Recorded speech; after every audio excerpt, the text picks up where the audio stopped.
Go. Okay. You ready to just go right now? Yeah. All right.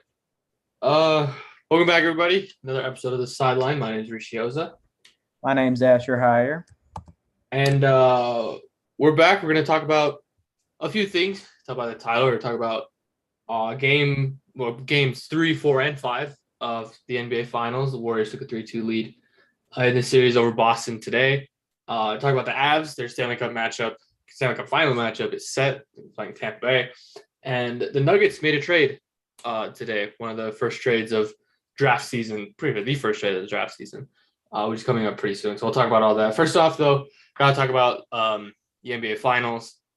Another game where Boston really had a chance to win, but Golden State in the fourth quarter really took it over. The game was pretty much over after like the first 4 or 5 minutes of the fourth.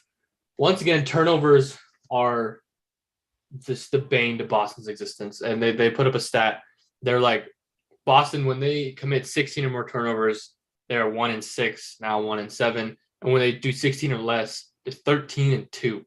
And that just shows how good Boston is, because for 16 to be your magic number for turnovers, like, that is high. Yeah, that's like that's a really high number.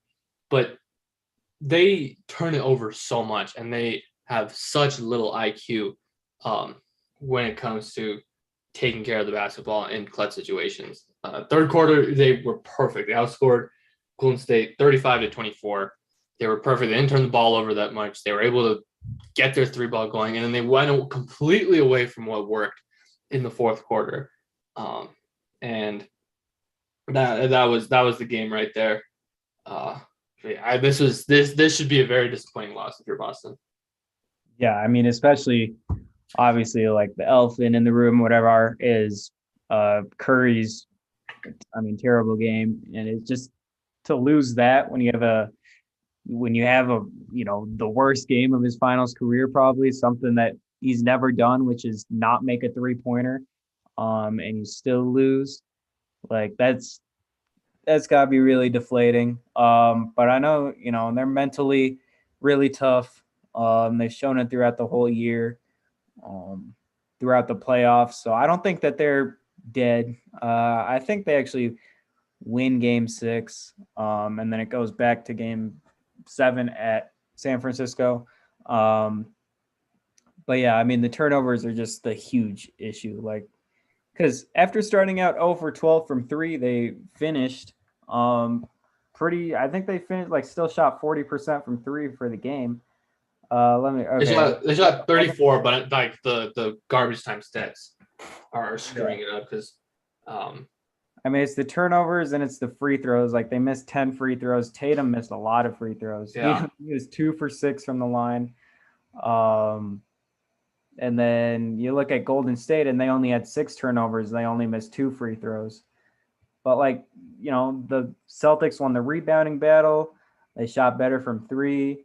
They had, I know people were complaining about the refs and stuff with the technical fouls, which is, pretty justified for the Techs, considering how Draymond never gets them. And then Celtics, and then Udoka's just talking a little bit and he gets hit with one. And Smart got hit with one.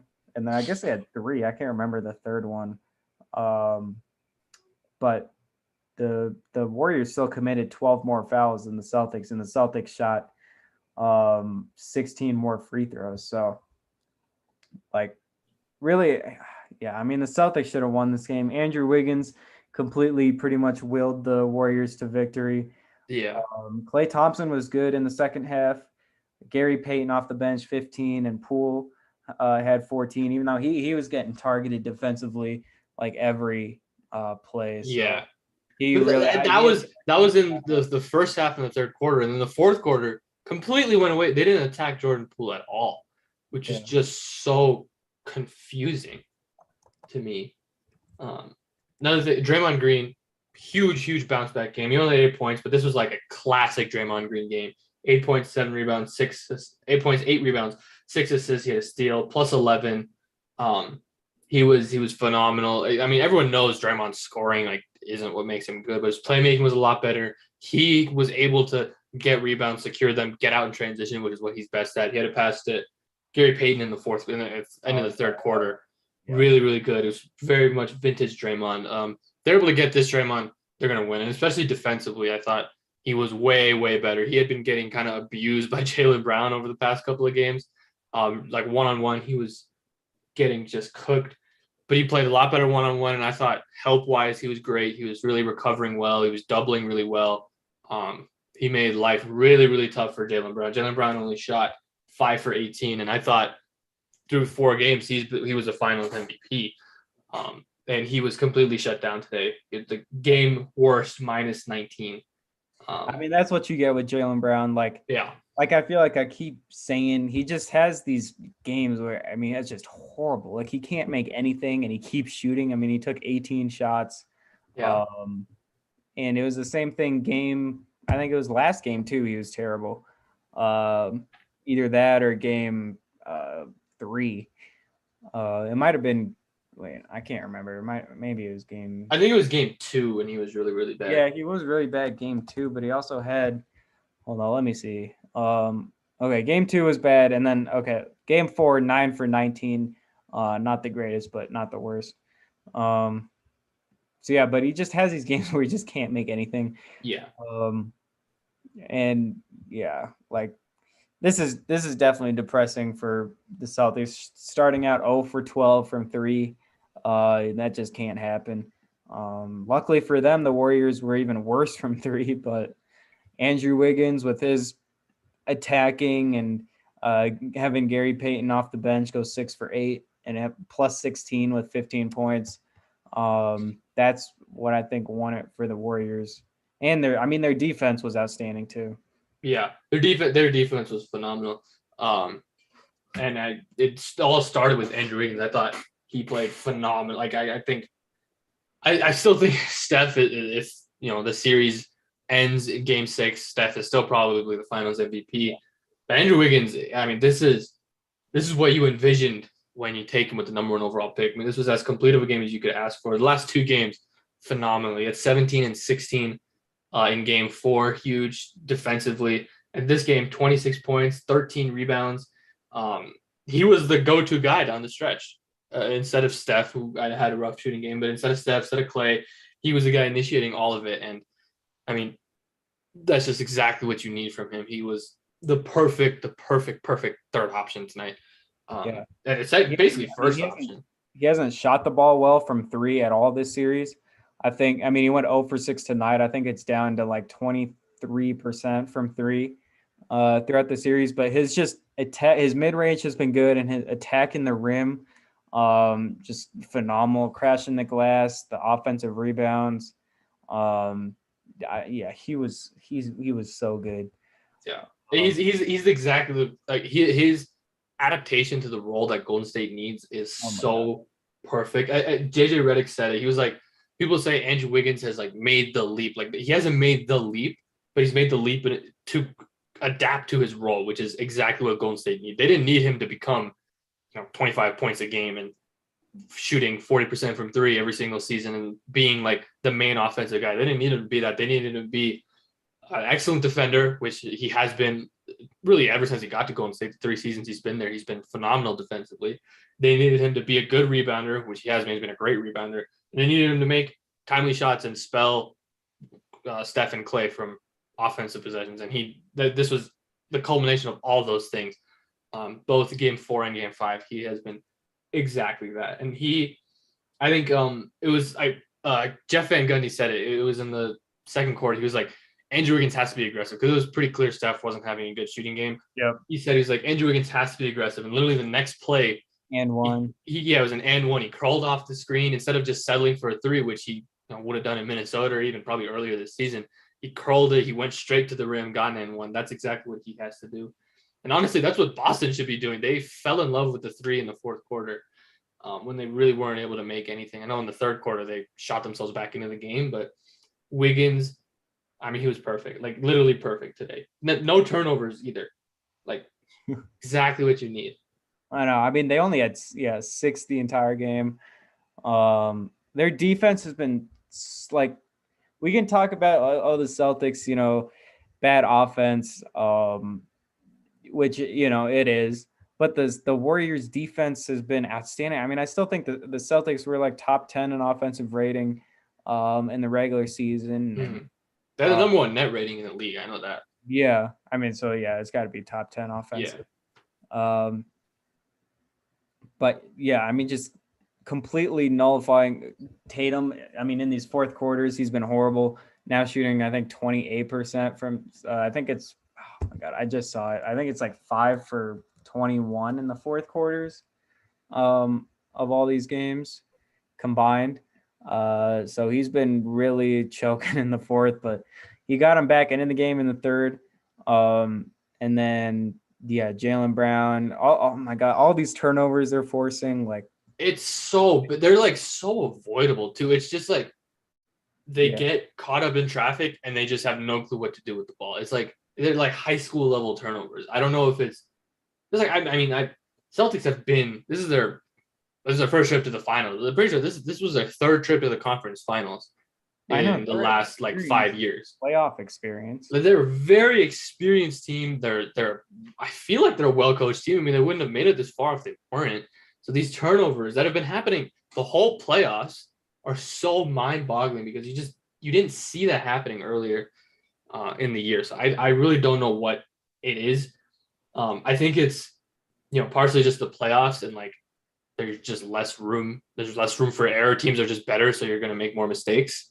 But I think Boston, I've been saying it forever, right? Like their number one flaw is they don't have a point guard. They have like Tatum and Jaylen Brown, your two best players.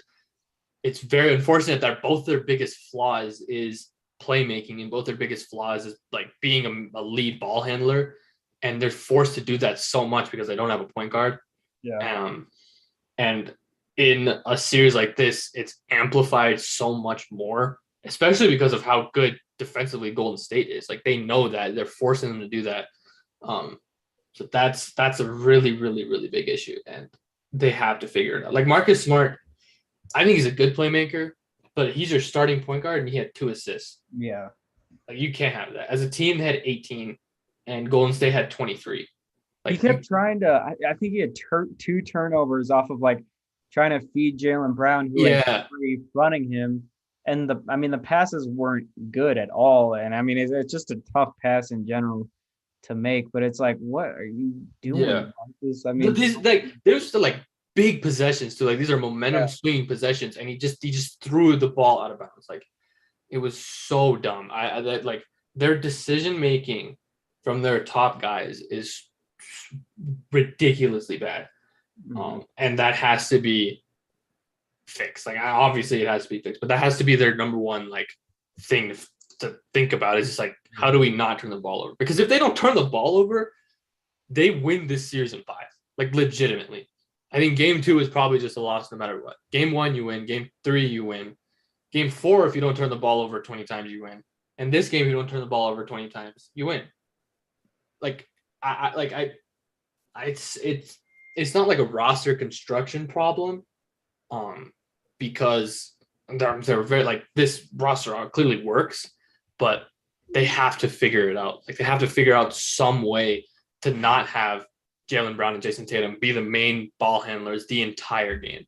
It just doesn't work. I mean, Jaylen Brown, his dribbling has been a topic of discussion since the second round, and he has not gotten better at it. Jason Tatum's decision making has been a topic of discussion his whole career, really, and he hasn't really taken a leap in terms of playmaking to be a lead ball handler like this. I mean, I feel like when his playmaking, like I feel like it has taken a leap with his passing and stuff. Like he is finding open guys when he's driving, and he does make these great passes, but like all these turnovers is just like, I mean, it just erases all the good stuff that he does. I think he had like 13 assists in that game 1. Game 1, yeah. He was perfect. Yeah, but then you have these games where it's like a negative assist to turnover ratio, and it just makes him a negative when he passes the ball. So yeah, I mean, just unfortunate. Like, God, I mean, you're just gonna like 22% from 3 is what the Warriors shot, and the Celtics lose. like Yeah. 9 for 40. Um, This yeah, is this is the first time in 233 games Steph Curry has not made a three. yeah. 233 games he It's hasn't made it. 2018, which is now 4 years ago. And you lose that. Yeah, that's just really, really bad. And like I think Steph Curry was still like good today. He had the second highest plus minus behind Gary Payton on the team at plus 15. He had 8 assists, only 1 turnover. I thought defensively he held his own. They were really hunting him on switches, but he was rotating well, getting back, using his body well. Like I thought he played well. Plus the 3-point looks that he got, I don't think he was forcing it at all. He just I know. It was just one of those nights. Yeah. Which obviously with Steph Curry you don't get very often, once in every 240 games, but to lose that one game in 240 games and for it to be game 5 in the NBA Finals is really, really unfortunate. I mean, like you said, like he got the good looks and stuff. Like I don't think Boston really figured him out defensively. But I just think it's him. I mean, having that really good game for, it's just him kind of regressing to the mean. And credit to the Warriors for winning this game. Like, it's crazy how, I mean, you think of like if LeBron or Jokic had this game, I mean, you're losing by 20, but the Warriors, they're just so like good. Curry's always had a really good team around him. You look up and down the roster, like I feel like people don't really like talk about defensive rosters or whatever that much, because like, Russell Westbrook led the horrible Thunder to the 6th seed, averaging a triple-double. But it's like Oladipo was a great defender back then. Jeremy Grant was a good defender. Andre Roberson was like top 5 defender in the league. Steven Adams was good. They had all these defenders, and yet like no one talks. They just look at the offensive production for all these rosters, for all these players. And it's kind of the same thing with the Warriors. It's like, Curry's carrying this team, which, he did carry the team through the first 4 games, but like with Andrew Wiggins as their second best player, and Draymond Green being horrible. But that's like, they just look at the offense, and it's like this defense, I think, was tied with Boston for defensive rating, and the tops in the regular season. And like, Curry's has improved, but it's not him. It's Draymond playing great defense. And then obviously Gary Payton off the bench too. And, Jordan Poole only played 14 minutes because of his bad defense. Even though he scored 14 points, and even though he's electric, Steve Kerr is like a defensive head coach when it comes down to it, and he only played 14 minutes. So like, I just feel like people don't really give enough credit to how good a team can be defensively when they just look at raw offensive production and say this player carried this terrible team. Defense is the reason why the Warriors won this game, holding them to 94 points. It's the reason they've won 3 games. Like, Boston hasn't scored over 100 like many. I mean, I don't know what it is, but I don't think they scored over 100 in game 4. No, they haven't scored over 100 in either of their 3 losses. 88 game 2, 97 game 4, 94 game 5. Mm-hmm. Oh, no, I 100% agree. The defensively, I was gonna say, like, to be fair to Steph Curry, like, he sucked this game shooting the ball, and offensively he wasn't creating that same pressure. But the rest, like, he had been doing that the entire series, and it was kind of like he regressed to the mean in terms of his shooting, but the rest of the team, in terms of like Jordan Poole regressing to the mean, or outgressing, I don't know what the opposite, but he goes up to the mean. Andrew Wiggins plays up to the mean. Draymond Green plays like Draymond Green. Klay Thompson has a Klay Thompson type game. But defensively, they've just been so good, really, the whole playoffs. I mean, even in their wins, except for game 1, like game 1 and 3, 116, 120 allowed. But game, like, I don't know, the rest of them, they've been really, really good. Like, the rest of the games, I thought even in game 3, game 3 was kind of like what we talked about after game 2. It was a perfect game for Boston in the sense that everybody played well. Like, every single player on this team, look at the box score for it. you look at this. They said it in the stat, like the first trio to have 25 and 5 since Magic, Kareem, and Michael Cooper in the 80s. And they did that. Everyone played well on that. Al Horford went 5 for 7. Rob Williams has been great the whole playoffs, really, on like half a leg. Grant Williams had his best game. Payne Pritchard played well. Derek White played well. Like all these guys played well and they won, but they can't, like that was the one game, really the whole playoffs that they've had all of these guys play well together. And Golden State's done a tremendous job of figuring out how to just spell one or two of Tatum and Brown and making them do all of it. Once they do all of it, then they're screwed.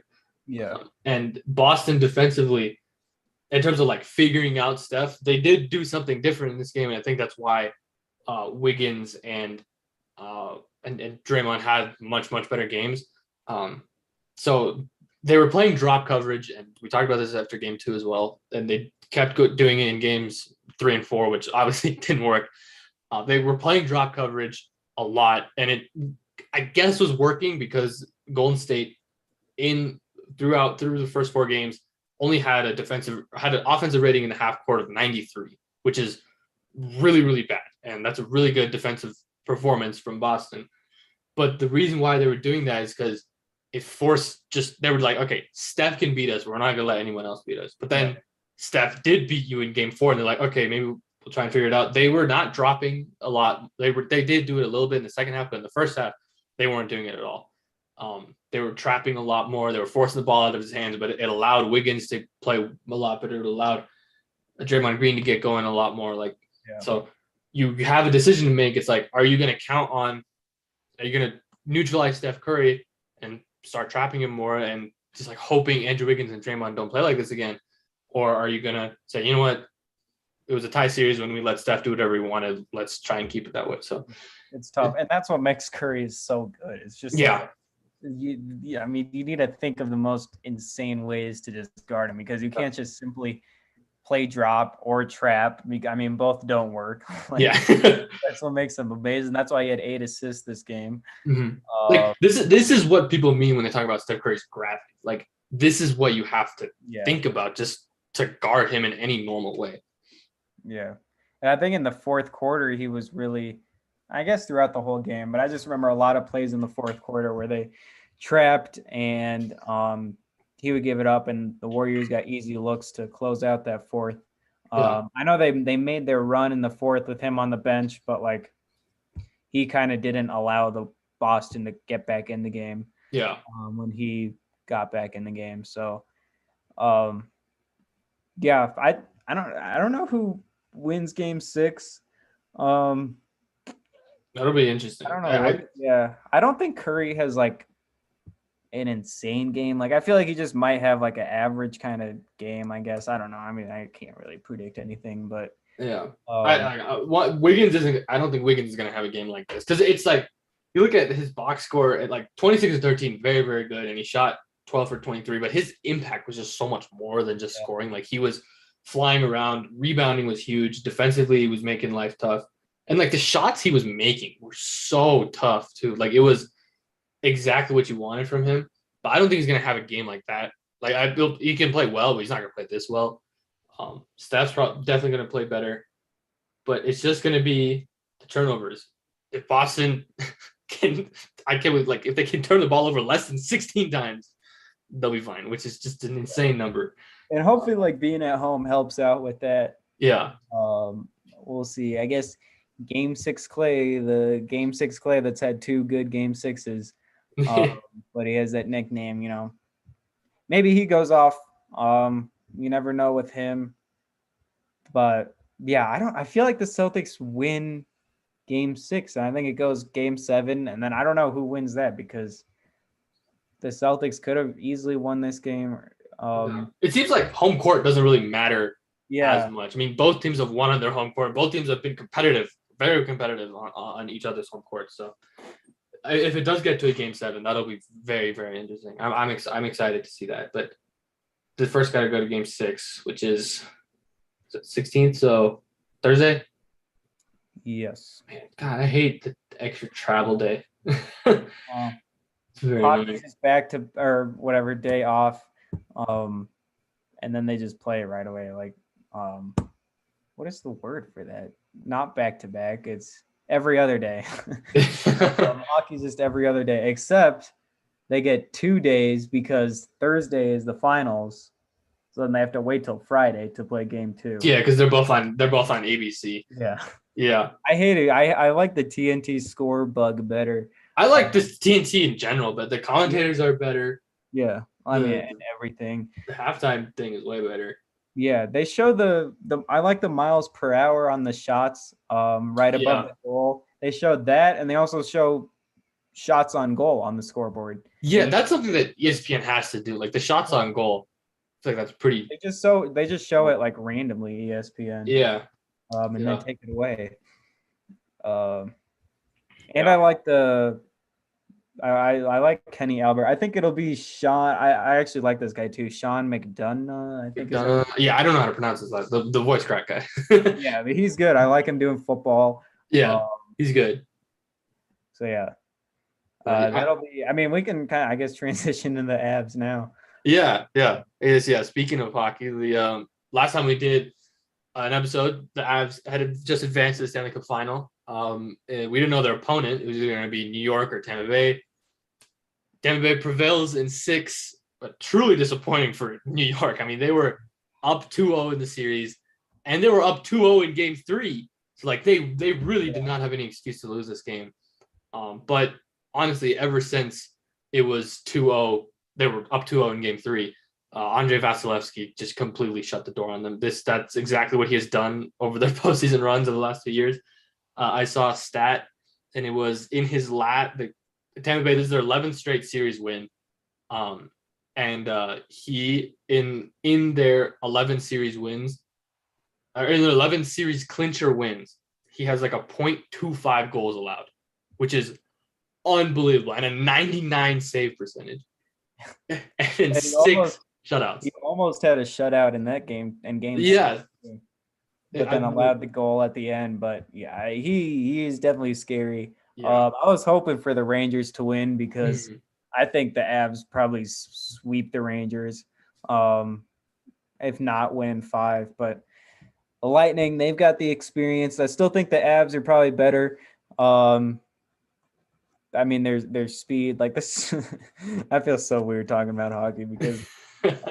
Like I've just watched, the playoff games and stuff, but I feel like I know all the players now.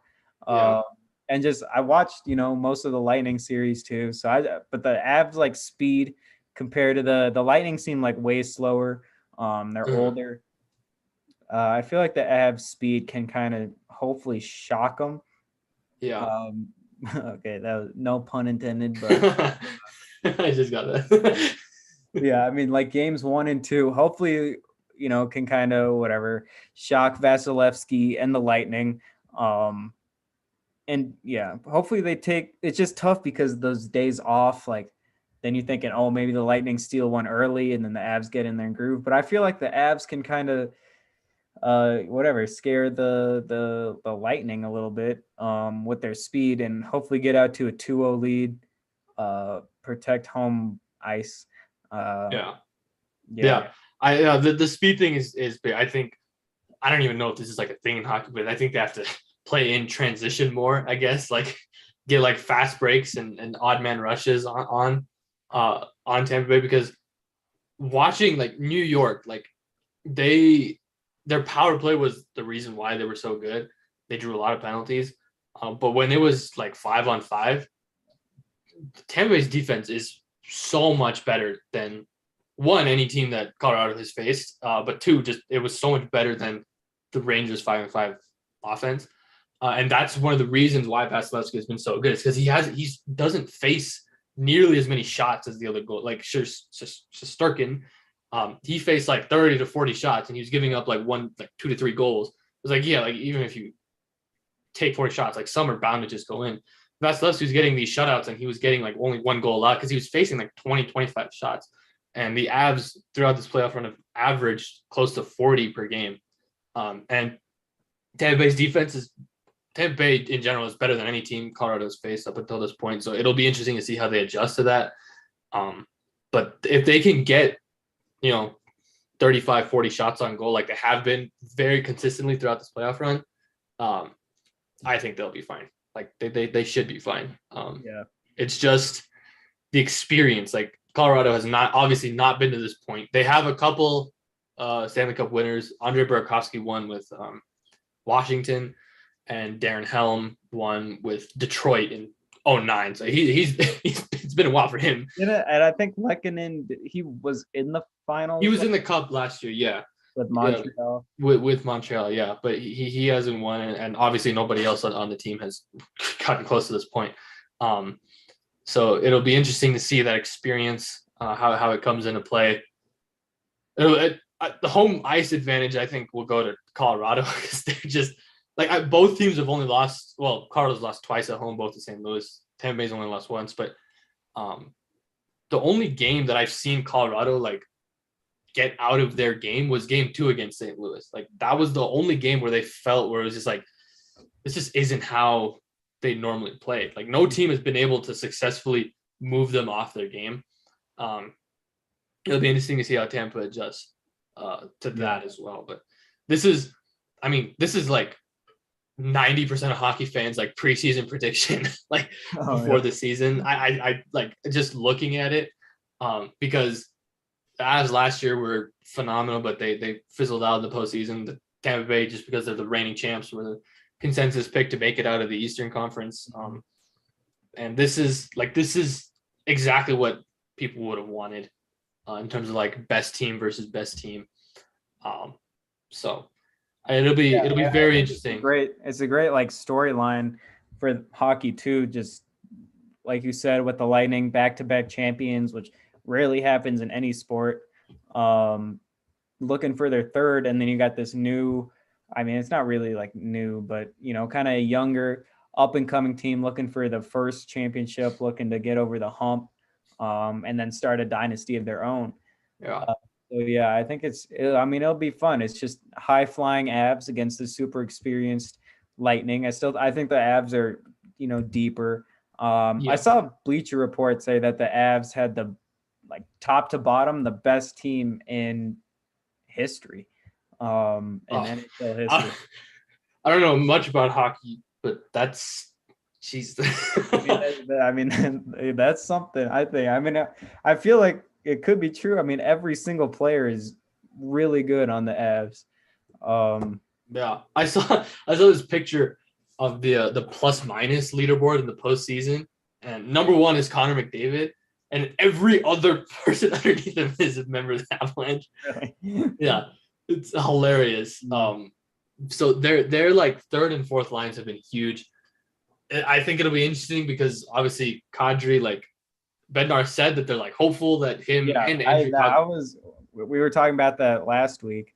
I thought he was out, but it looks like he could play. I don't know if he'll play game 1, but he could definitely be back later in the series. Yeah. So if he can come back and if he can play because he was like a top 2 player on the Avs during this postseason run. He was phenomenal. Yeah. He's like the reason they won game 2 against Edmonton, pretty much. He's been phenomenal the whole postseason. If he can come back and play at that level, I think Colorado pretty easily wins. But the fact that he's out and Andrew Cogliano is also injured because of a similar injury to his hand, they both had surgery on it. He has been one of the Avs' best penalty killers. He's really, really aggressive. Like he's very good defensively, and he blocks shots all over the place. He's aggressive on the forecheck. Like that is going to be a big loss. I'm seeing like some of the practice lines, like some Avs reporters are like sending them out. There's a couple names on there. I'm like, who are these people? Who are these guys? Yeah. So it's going to be interesting to see if those guys even play. But I think their depth is still their biggest asset. So if they're able to do that, that's it. They have to do what Tampa Bay does. They have to limit the shots that they get. Because if Tampa Bay can get like 30 shots on Kemper or Francouz, like that's yeah, this is not going to work. But if we can get 35, 40 shots on Vasilevsky, I think we'll have a shot. This is not going to be a sweep. It's not going to be a win in 5. This is going 6 or 7, which is not good for the stress levels, but it's very good for entertainment. No. So I know Vasilevsky is scary, man. It's just like I know the Rangers' offense is horrible, anyways, but um, he's just so good and so much better than any of the goalies the Avs face, other than yeah. Binnington in game. I don't know when he got injured, but early on in the Blues Mm-hmm. series. But they faced the backup Predators goalie. Obviously, Mike Smith was, I guess he's been horrible this entire year. Yeah. And then so you go from one of the worst goalies in the league to the best, the consensus best. Yeah, it'll be tough, but I'm looking forward to it. It'll be fun. Yeah. So They're this just is the this Avs is haven't played in so long. I'm like, please just get here already. Once. yeah, that'll be the thing, because normally the way that these kind of play out, especially in game one, the team that has the longer rest is going to be a lot worse off, Yeah. because they're just rusty and whatever. So and Tampa Bay, like they've had so much momentum this entire postseason, so it'll be interesting to see how the Avs are able to like turn off the faucet, which they have been good at doing.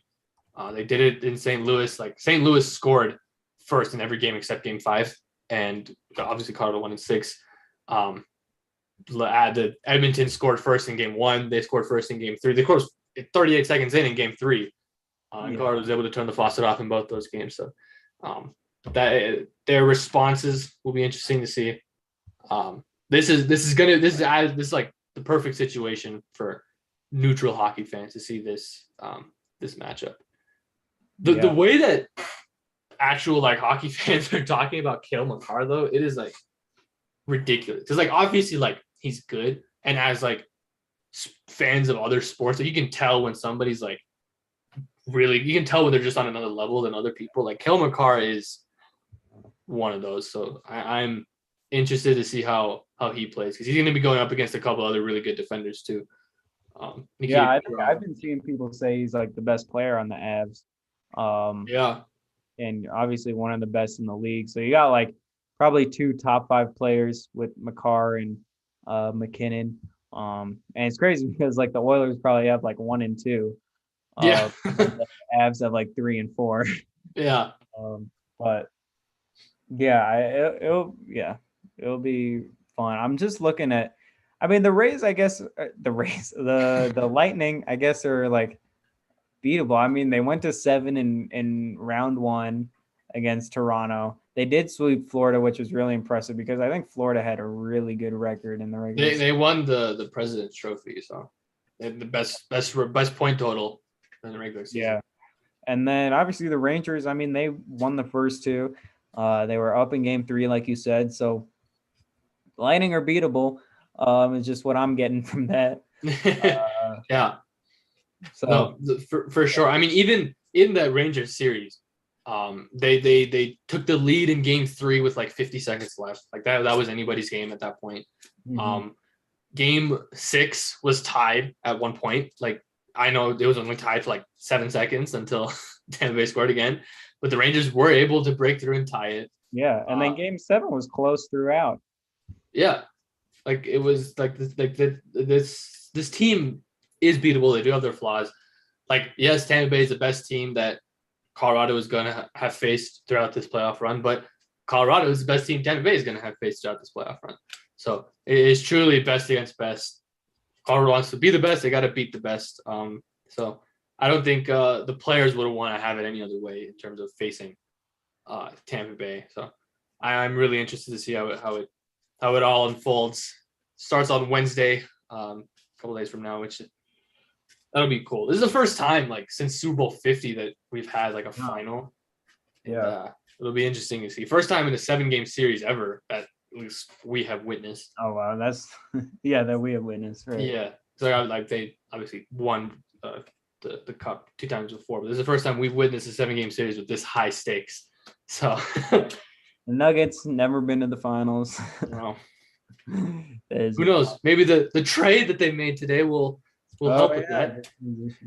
Good segue into that. The Nuggets first trade of the draft season, they traded JaMychal Green and their 2027 first round pick which was protected. I assume it's just lottery protected or like top 10 protected, something like that.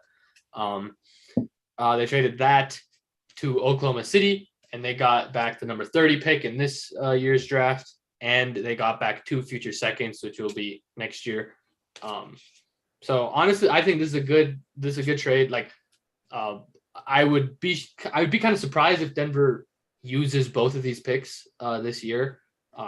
Very much expecting another move with either 21 or 30. But one of the bigger things is they free up the mid-level exception because of the departure of JaMychal Green, and they get an $8.2 million trade exception. So they pretty much free up like $14 million. I think it's 20 million, even 20 million in cap space for them to use, because now they are under the tax, I'm pretty sure, but with the draft, and regardless of what happens, if they trade for somebody or they draft 2 players, they're going to go over it again. But they free up a lot of money, which is huge. Like, I think if they had kept JaMychal Green on the roster and didn't use the picks to trade for anybody, like, they would have only had vet minimums to give out, not even the mid-level exception. Mm-hmm. So really good job by Calvin Booth, honestly. Like, JaMychal Green has been a good player over his 2 years in Denver. But I think with how well Zeke Naji played last season before he got injured, I think you got to be confident with him going into the season as a backup 4, and then using one or both the picks in a package to trade for a wing, or using one pick to package a player for a wing, maybe Will Barton or Monte Morris, and then using the other pick to draft somebody who you guys have been working out. So I really like the deal. I think it's a good move. Yeah, I completely agree. JaMychal was struggling a lot. His main kind of strength was his 3, and he shot like under 30% from 3 last year. He could not set a screen legally. Oh my god! Yeah, I'm glad we don't have to see that anymore. No. But yeah, as you said, I mean, he's like, Jokic had one of the highest praises I've ever seen for a player. He said that he would want to play with JaMychal Green throughout his whole career, because he's just like a winner. He's a fighter, and he's definitely tough. Like him, Gordon, and Jeff Green a little bit kind of like made that front court nasty. And teams didn't really want to mess with it. So, yeah, but overall, it frees up. I mean, you can use that mid-level exception to sign a better player. And then, yeah, you can trade for player. You can even use both of those picks and try to get like a star, kind of just someone who's really cemented himself. Like, DeJounte Murray's kind of the dream, but I don't think. I mean, it probably won't happen, but yeah, I mean, you got bones that you can kind of dangle out there, if you really want a star. But yeah, I mean, just even getting this pick, like you said, just trading one pick in Barton or Morris, and you can probably get a decent player, just a wing. Yeah, so overall, I'm happy with it. I don't see why you wouldn't be, unless we're just horrible in 2027. Yeah, we're really bad in 2027, then it'd be pretty bad. I mean, that's only 4 seasons away too, so like something would have to go horribly wrong for us to be bad that year. But yeah, it's a good move. I think what you said about JaMychal Green, like making the front court kind of nasty, he definitely brought an edge that we did not have before. DeMarcus Cousins and JaMychal Green, that bench front court was like nobody messed with them. They were tough defensively. They were really solid. But his 3-point offensively, he was just, I mean, he wasn't a black hole, but like, I mean, he could only finish dunks. Like that's what like, didn't matter what it was. He could only finish a dunk, which was really, really unfortunate because he had a really good season last year. I mean, he's a guy who played significant playoff minutes this year and last season, and he has been doing that his entire career, for a lot of winning teams. So it is tough to give up a player like that, but to get an extra first-round pick, to get second-round picks, which you don't really have a lot of, but your franchise has a very good history of using second-round picks, to get a couple of those back. This was like purely an asset trade. It wasn't anything where you're going to get better right now. But really like what Calvin Booth did with that. I think, like you said, DeJounte Murray is kind of the dream for Nuggets fans, but like, you're going to have to give up Bones Highland for that. I don't know how excited I would be for that. I don't even know if San Antonio, like 2 late first round picks and then, a very good young player, if that's not going to be enough for their now franchise cornerstone. So Yeah. would likely have to dangle in like MPJ for sure. I mean, But they would maybe, ask for MPJ, yeah. yeah, the MPJ for sure. And then if they don't say yes to MPJ, if you're desperate for DeJounte Murray, you would probably have to dangle Jamal Murray in there too, which I'm 100% not doing. He's untouchable for anyone not named Giannis. So I think it's a good trade. The draft is coming up pretty soon. It is on next Thursday, so the 23rd. Very much sneaked up on us. Yeah. But Denver did hold a workout today with some prospects. They did a couple last week. I don't know if we talked about it. Yeah, I think. Excuse me. Let's see if I can find who they did. I know that they did a really good first draft workout session, which we talked about. But then they did another one. Where is this? Oh, hold on. They did one with Kendall Brown. I said he dropped out of the draft. He did not. He stayed in. He was in there. Colin Gillespie, who probably is the best shooter in this draft, honestly, but outside of that, he's not going to bring much. But they worked him out. They worked out another guy. Hold on. Okay, so today they did one. Okay, previously they did David Roddy, CSU, who I think we talked about a little bit. Yeah. Wendell Moore. They did Christian Coloco from the University of Arizona, who's a big man. I doubt he's there at 21, but he would be a nice addition. Obviously, Nikola Jovic. But today they did 6 people. Garrison Brooks out of Mississippi State. He was at University of North Carolina. Kendall Brown, like I mentioned. Colin Gillespie. Caleb Houston out of Michigan, another wing. Ismail Kamagate. Never heard of him, but he's a center. Very, very physically gifted, they're saying. And Andrew Nemhard, who I would love on a 2-way contract. I really like Andrew Nemhard. Yeah. But yeah, so they did work out a couple of people. Yeah, it looks like they really know what they want. There's a very common theme, and it's wings in all of these. So excited to see what happens. At this point, I'd be kind of surprised if we pick a player. But they're definitely making moves in the front office. So it'll be interesting to see what happens over the next couple of weeks. See if they make a trade for a player. Yeah, I'm excited for sure. I keep seeing these things about like this draft is like top heavy but not very deep. I'm like, I think it's pretty deep. Am I missing something? I know. I feel like it's really deep, especially with wings and whatever every team wants now is wings. And I feel like there's a lot of good ones. I don't know why. I think I just heard it on like the radio today or something when I was just driving. That they said that the draft is not very deep. I'm like, what? I think because in terms of like star potential or superstar potential, it's probably not very deep because outside, like after like Jaden Ivey, like it gets kind of iffy on like star, like all NBA potential type players.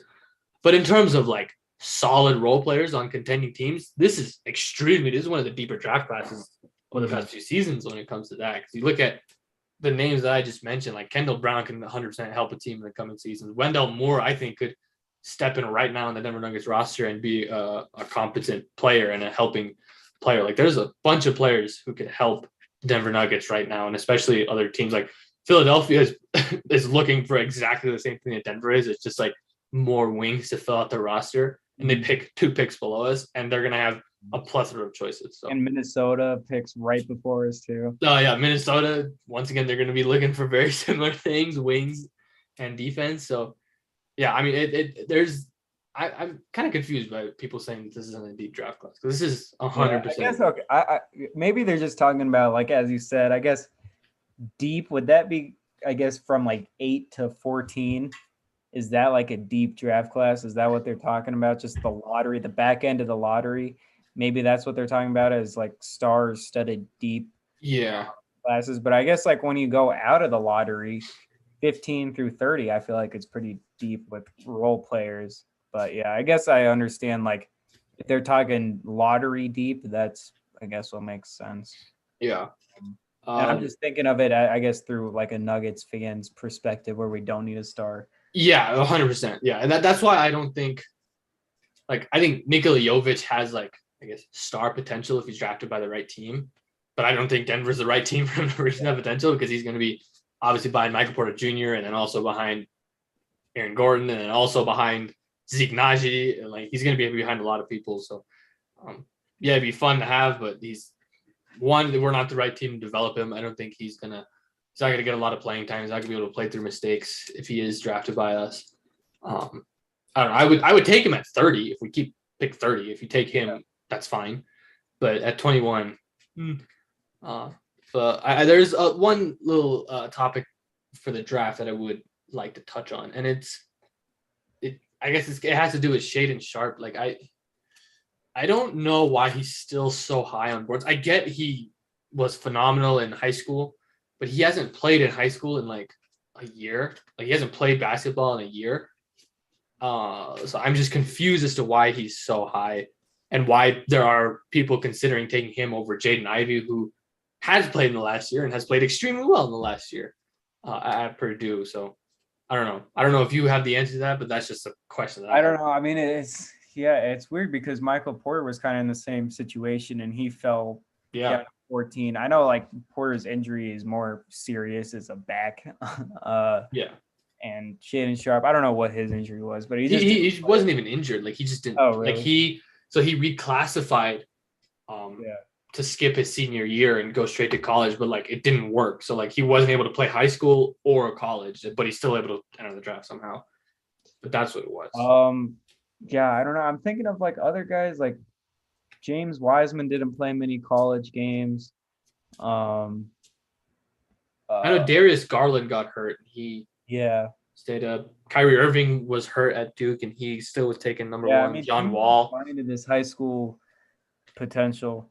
God, there is another name on the tip of my tongue that I know John Wall got hurt, and he still was the number one pick.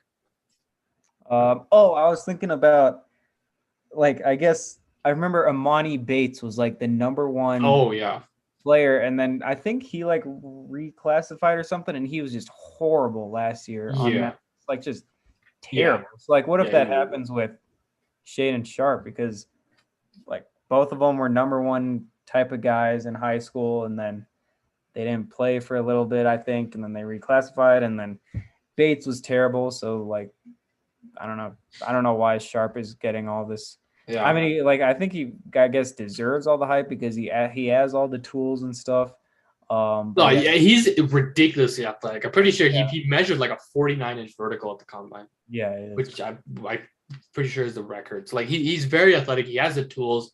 In high school, he was a good shooter. He doesn't have many big flaws, but I don't know. Taking him with a top 4 pick is pretty. And if the Kings do take Sharpe, and they allow Jaden Ivey to fall to pick 5 to Detroit, and they take him, Detroit's going to be so good, ridiculously good, because they're going to have a backcourt of Cade Cunningham and Jaden Ivey, and then potentially you're going to be able to get DeAndre Ayton in free agency. You still have Jeremy Grant, you have Sadiq Bey, Killian Hayes, you have all these young guys, Isaiah Stewart, Detroit would be loaded if they take Ivey. Sharpe is going to go super high. OKC might be the best fit just with the amount of picks they have. They can afford to just miss on a player but take the super high risk, I think.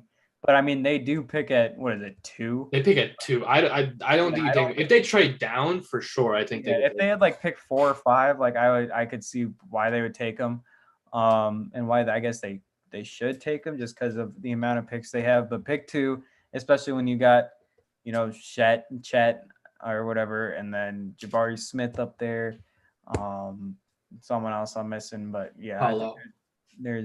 Paulo. I think there's different guys to take other than Sharpe, unless they do trade down to 5. Yeah, there was a rumor that Sacramento already traded up to number 2, and they're just waiting to announce it, which would be huge. But if that does happen, then first off, I don't know what they would give up. They'd have to give up something pretty significant, I don't think Sacramento has any of their first round picks this year. They have to give up something pretty significant for that to happen. But Sam Presti's a crack addict for first rounders, so could be true. But if that happens and OKC does end up picking up more, they can 100% take Sharp. The only issue that I would see with that is that they already they've taken like 4 guards recently. Like Trey Mann had a really good rookie season. You obviously had Josh Giddey, who was phenomenal before he got hurt. You have Shea, you have Lou Dort. Who, if they take Shaedon Sharp, then Lou Dort being traded becomes a realistic possibility. So if that happens, like they would have a pretty loaded backcourt. But then he's just so weird because like he has no film against higher level competition, which is something that scouts really want to look at. So it'll be interesting. There's this one center who stayed in the draft, and his combine performance was just hilarious. His name is Carlo Matkovic.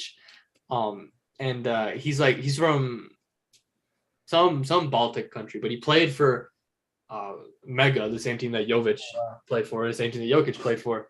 And his combine performance is so funny because no one knew this guy was. Like, he just got a combine invite to the combine, but he is so stupidly athletic for a center. Like, he was doing like windmill dunks, like off 1 foot, off 2 feet. He's catching lobs off the backboard, and like he shot pretty well too. Like he just barely kept his name into the draft. Like he initially withdrew, but then he kept it in.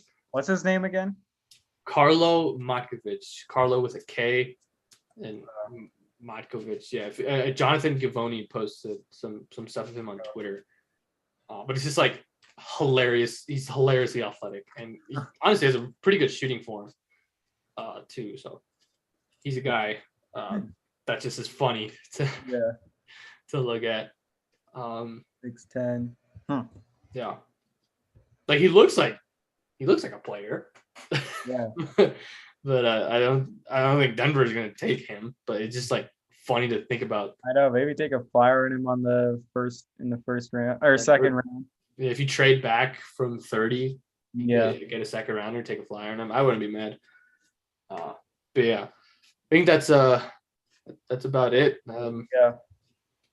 Talk next week again. See what happens with the conclusion of the finals. Last game is going to be on the 19th, which is next Saturday, right?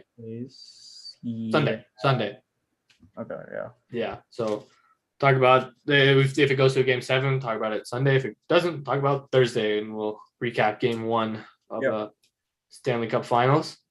Yeah, that's it for me. I don't know if you guys got anything else. I don't. Thank you guys for watching.